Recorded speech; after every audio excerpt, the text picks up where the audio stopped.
Leur relation est fusionnelle. Jean-Luc Reichmann a toujours été très proche de sa sœur Marie-Laure, handicapée. Toute sa vie, il s'est battu pour qu'elle intègre la société. Et pas que. En interview, il se livre sans filtre sur ce lien très fort qui les unit tous les deux.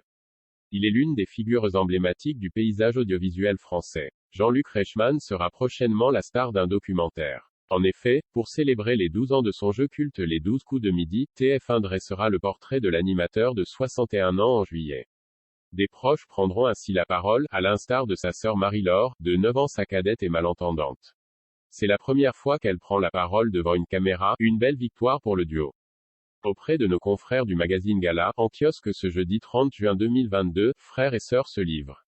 Tout d'abord, Marie-Laure a refusé de témoigner. Peur de ne pas être suffisamment audible pour les téléspectateurs, de ne pas trouver les bons mots, une honte, même.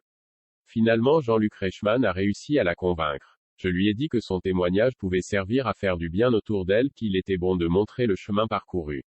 Le travail acharné pour atteindre nos rêves, la détermination qui nous a toujours servi de guide, lance-t-il.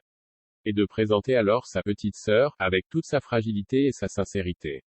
Jean-Luc Reichmann mène le combat à ses côtés depuis toujours. Déjà lorsqu'il était enfant, c'est lui qui a compris le premier qu'elle n'entendait pas. Le diagnostic tombe alors, surdité à 97% pour Marie-Laure. Son frère la prend sous son aile et l'emmène partout avec lui, pour qu'elle soit insérée dans notre société, malgré son handicap. Cette relation fusionnelle apporte à la jeune femme mais aussi à l'animateur.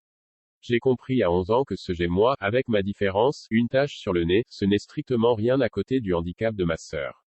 Ça m'a forgé le caractère, confie ce père de famille. Plus tard, alors qu'il commence à apparaître à la télévision, il imagine la fierté de Marie-Laure. Mais il n'en sera rien. Lorsque je suis rentré à Toulouse, j'ai compris que ma sœur ne comprenait rien à ce que je disais à la télé, se souvient-il. Un nouveau combat s'impose, celui de rendre ces programmes sous-titrés et accessibles aux sourds et malentendants. Victoire en 1997, lorsque la clause est ajoutée à son contrat. Et puis, c'est devenu une règle pour tout le monde à la télé.